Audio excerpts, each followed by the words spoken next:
Archith, I have a mind-boggling story from the DNA. You always have some mind-boggling stories. All right, what do we have first? All right, this is Peru's mind-opening museum. The Brain Library, as it is called, is attached to a hospital in Lima and displays 300 brains to see close up. Wow, sounds like a very brain project. Well, the Peruvian museum, dedicated entirely to the brain, visitors can get up close and personal with the most complex organ in the human body. The Brain Library has a massive collection of diseased and healthy brains, giving researchers and also the general public a glimpse of what is going on inside our heads. Oh, very interesting. Well, speaking of, brains and technology, I was reading an article on the Indian Express this morning. Very interesting. They have a new tool. It's a technology to help detect skin cancer early. For melanoma and things like that. Many people, they don't detect it early enough, and unfortunately by then it's too late. Yes. So let me tell you a little bit about this. Researchers have found this automated technology will give you your Q score. So for many people have those moles, warts that just never, they're not sure what to do about it. This test could be life-saving. Researchers say, early detection is the key, especially when it comes to cancer of any sorts, but this again for skin cancer. It gives you a Q score, and then it's able to gauge, if that mole or that wart or anything is benign, or if it could be something that's cancerous. So really giving people an indication of when they need to go get it checked out. And of course, as we said, early detection can save lives. Yes, absolutely.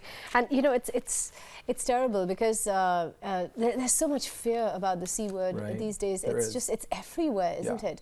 But we must remember that not every mole is something to worry about. Exactly. And so technology really coming to our rescue there. Well, speaking of technology and artificial intelligence, which we were talking about just a few minutes ago, well, accelerating artificial intelligence is the new era of computing. This is from the DNA.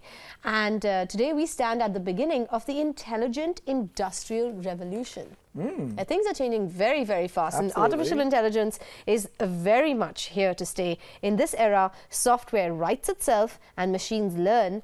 And soon hundreds of billions of devices will be infused with intelligence, and artificial intelligence will revolutionize every industry. Now, remember, Archith, yesterday we spoke about this article about making your own soulmate. 3D printing it with a robotic partner. And they wanted to marry. I mean, this is someone, this is a robot who is so humanoid that this woman is ready to live her life out with this person and for this person, for this robot to be her companion. So artificial intelligence is really making huge headway. And so where are we drawing the line? I know. And I think about that all the time. It becomes more and more blurred every day, right? Technology is great, but to what extent can we, let it control or help us? Because after a certain point, you do need that human. I am a big believer. You need the human interaction. We have social media. We have all these tools, which are great. Yes. But how much can you live with just you and another robotic? No, I deal with this question as a young mother. I deal with this question with my son, who is so fond of smartphones, and he's so good at it. Oh my God. He takes my phone and he can like swipe to whatever video he wants to watch on YouTube. And they probably know more technology than we do, right? He's so good at it. I mean, he's 1.5. He can barely talk in words. He can barely like put his cognition together, but he can swipe photographs. He can unlock my phone. We were growing up with cars and toys and things like that. I don't think, at least for me, my first technology tool maybe was like a little video game, like the Game Boy or the Nintendo, but that wasn't at least till I was like 10. So growing up, you definitely didn't have as much. Even computers weren't there, growing up. No internet, nothing. And my pediatrician tells me, he says, you should not do this. So I said, okay. So I stopped him cold turkey. And I could see the difference in him immediately. I mean, he no longer wanted to just stay indoors. He started going out more. He started becoming more receptive. The interactions with society. The interaction, it just changed. So I don't know. I'm a little bit worried about how much artificial intelligence. Well, so why is this happening? Because data volumes are soaring to unimaginable levels. The quantity of data is doubling in size every 2 years. And by 2020, we would have 44 trillion gigabytes of data from retail, healthcare, telecommunications, banking, manufacturing, automotive, everything. So the scale on which organizations are producing data is too massive for manual processing to be an option anymore. Lots to look forward to, hopefully, but We'll have to wait and watch what exactly happens. Right, and so the world is also preparing for the flip side of this. So this takes me to my other article in the DNA, which says the time to take on killer robots is 2017. Uh-oh. Killer robots, killer robots. Maybe they'll help us fight wars if we run into them, but all right.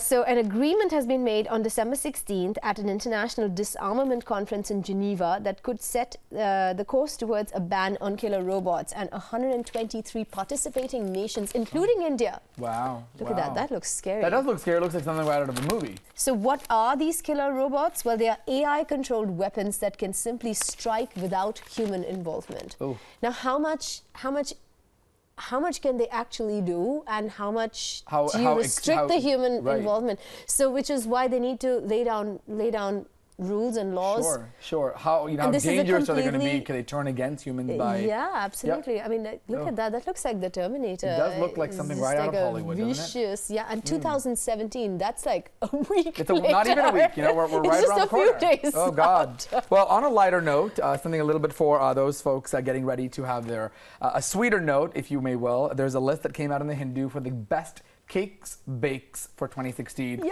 I know we love our food. I'm sure many people at home also getting their breakfast on are enjoying that. So let me give you the list of the top 6 cakes that have made it out this year. I bet carrot cake is right on top. We'll have to see. You'll have to see. Okay, I don't know yet. We're not going to spoil the suspense. There's the Caribbean rum cake. So that made it to the top 6. All right. There's the pralé cake. It's also known as the chocolate and hazelnut mousse cake. You know, I've actually never had some of these, so that's a good thing probably because it's helping my calories. But I'm missing having a sweet tooth now. Hazelnut Haven is another one. That sounds delicious. Yeah. This one is a peach Strauselkuchen. So it's a German peach cake, which is very interesting. So I wonder if it's like a pie type, infused cake, but definitely sounds yummy. There's no carrot cake. It is a chocolate sail cake that makes it in. That is the number 6 position, but now, something obviously, for everybody. the journalist who wrote this article has not tasted my mother's secret carrot cake recipe. Well, your co-anchor can also taste that and get a little bit of a flavor. You should write that. What do you want from Paris? Here's a list: 1, 2, 3, 4, 5, 6 cakes. Oh, that's right. Satya is probably enjoying a host of delicacies and treats in And Europe is the place where they have sweet breakfast. The Bavarian cake, the Black Forest cake. Oh, all delicious cakes. Those are the top 6. Satya's having fun. We are talking about cakes, not eating them, but someday we'll get to sample those sweet treats. Very soon we are going to start making cakes on WION Breakfast. Absolutely. Look forward to that. We're looking forward to introducing a food segment. You make it, I eat it. How about that? We'll see about that, Archith. You don't want to eat my cakes, trust me. No? No, they're not very good. Well, with that, we're going to slip into a very quick break, but we'll be back with more stories. And of course, after all that talk about food, we have to also talk about fitness. Of course. Watch out, Archith Hunts is back for some more Zumba. Stay right tuned.